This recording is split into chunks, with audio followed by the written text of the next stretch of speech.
Nag-crave ako sa tinapang tamban, pero daing na bangus muna tayo. Nakabili ako kanina sa Concepcion. 2 daing na bangus, 150 pesos. Itong kalaki oh, boneless, 150 pesos lang. Tara, prituin natin. At dahil mahilig ako sa bawang nga, dagdagan pa natin to ng bawang. Yan. Gawin natin roasted bawang yan. Buksan muna natin itong hindi masyadong automatic namin kalan. Na Germania, baka naman. Sana di pamatay. Magpainit na tayo ng mantika. Gamit itong bagong hugas na kawali. Ganda ng kawali, oh. Kulay. Hindi ko alam kung anong kulay ito. Gotham, steel, baka naman. Medyo mainit na.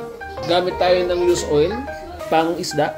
Medyo umusok na. Lagay na natin itong bangus.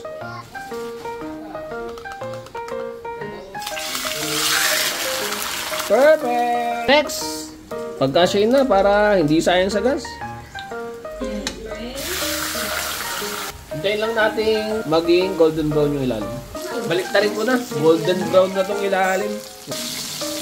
Para baliktad. Yes! Okay, toasted na lang natin tong pinakalaman. Tapos hanguin ko na.